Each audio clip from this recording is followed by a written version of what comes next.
Okay, so we are back in Maryland.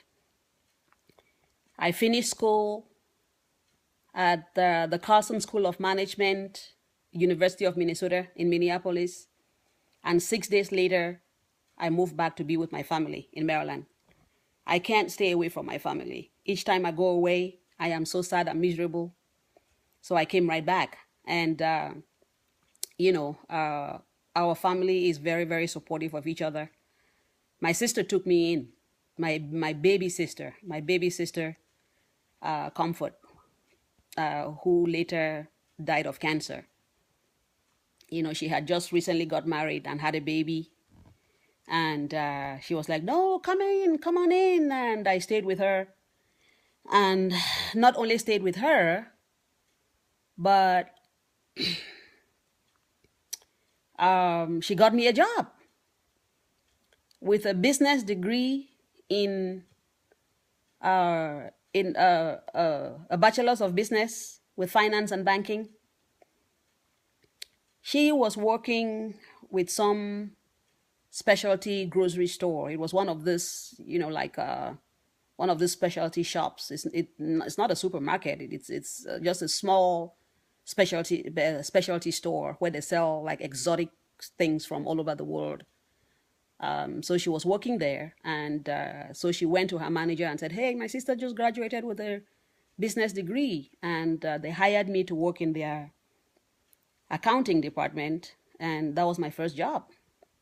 So I worked there for a while, and they ended up removing me from that store and sent me to their corporate. Wow, I haven't thought about this in a long time. They sent me to their corporate, which was somewhere in, I think it was Rockville, Maryland. I can't, yeah, I think so. I think it was in Rockville.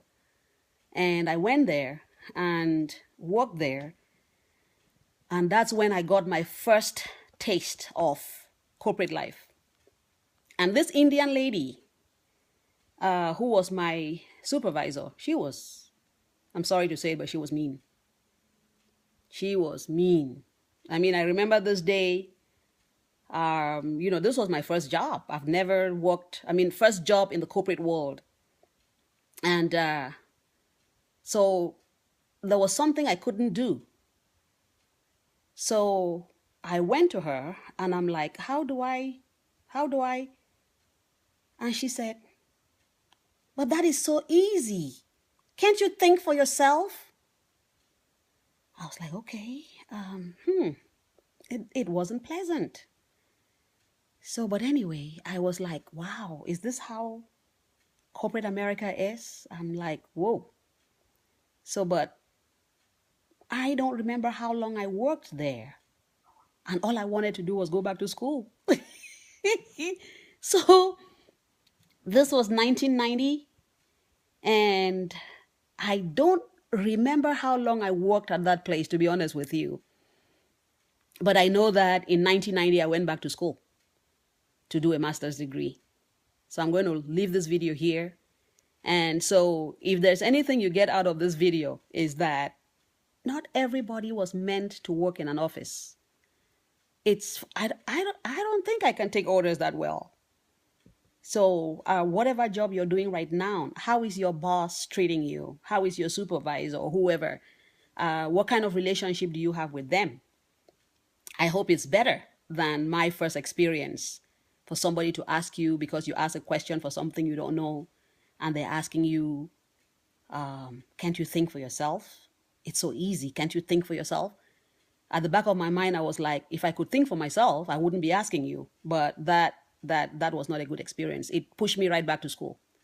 All right, so I'll see you in the next video. So wherever you're working, just try to have a good, I don't know, but you think for yourself. If it's an uncomfortable environment, you make the decision. I made the decision to leave because I couldn't deal with that. So I left and I went back to school. So we'll talk in the next video.